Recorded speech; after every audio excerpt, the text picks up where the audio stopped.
I asked my group chat what I should try to draw, and the answer that I got from them was balloon animals. Because that went so well last time. The green balloon was longer than we needed. I'm gonna inflate more than I know I need. So this was my first sketch of my balloon dog. To make it a little less boring, I believe that I'm going to put some more balloon animals like in the background, or possibly make it to where they're like on a string or something, or maybe where there are children there, so kind of like, I don't know. I don't know. I mean, I want to make it a little more full. Did y'all take the sausage out? Did y'all take the sausage out? Mom makes a cameo. I think we're gonna begin now. It's a whole hour later. I was working on sketches for the clown idea. So now I'm gonna move the phone so I can record from my other angle. I've now moved my phone. Wait. Alright. I've now moved my phone so that you guys can see what I'm doing. Okay. Balloon dog. And this is what I'm drawing now. I'm gonna draw it sideways, of course.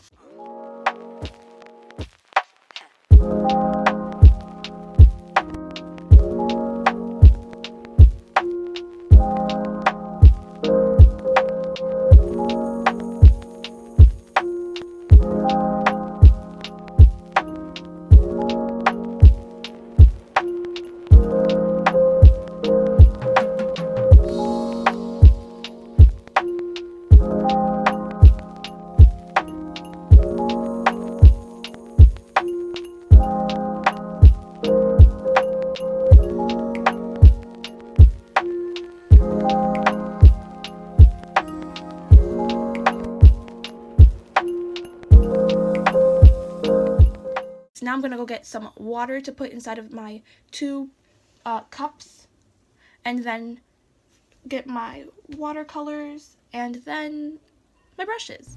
Okay, here I'm wiping off the paint brushes to make sure that they're clean and there's no more paint left on them before I get the job started. Then I am going to erase most of the sketch so that I can still see it, but it's not going to spread once I start putting down my paint. So I went back and forth with this idea for a while. As you saw before, I had my sketchbook and I had a page full of just ideas for this. I was gonna draw a clown. I was gonna draw a clown holding the balloon. I was gonna draw a clown giving the balloon to a kid. Like a lot of different things. Kids holding balloons. Like I went back and forth with that for a while, but I finally decided to do something a lot more simple because watercolors are not my main medium. I think my main medium would be pencil or pen, and then markers, just because I'm way more comfortable with that. And then below that would be watercolors and then colored pencils. So I do have a pretty cool tool with me today. It is a blending brush. So that will blend the watercolors together, that's what its name implies. So you can have your own blending brush by basically just taking a regular watercolor brush and dipping it in water and then using it. That's basically the same thing that my blending brush does, but you put water into the bottom part of it, put the top back on, and then when you hold it, the water will flow to the tip of the brush. So that's just how that works. You can get them for really cheap. You don't really need a high quality blending brush. It's just a brush and water. Yeah, I used two different size brushes for this, a small round and a medium round brush, just to make sure that I could get in all the fine details but also cover a large surface.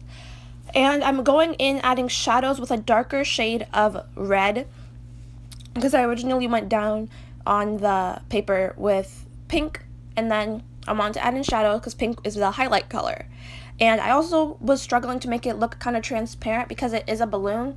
You don't want it to look like a solid, so that's why I just chose to use watercolors, because watercolors convey that message way easier than any other medium, really, when I think about it. Because markers are used for looking solid, but then watercolors are almost never solid. So that's the great thing about this medium. I wanted to make sure that the background stood out from the balloon. I wanted the balloon to be the center, the middle, the everything.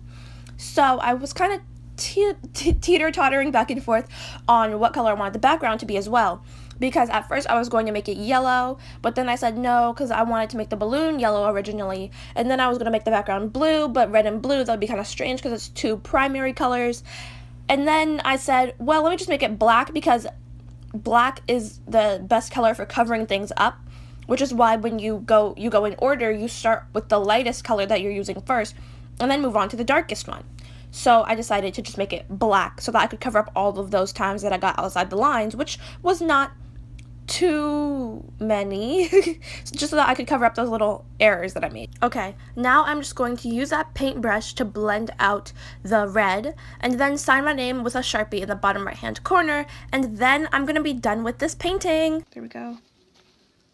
And small. There we go. Cheerio, pip pip. And we're done! Alright.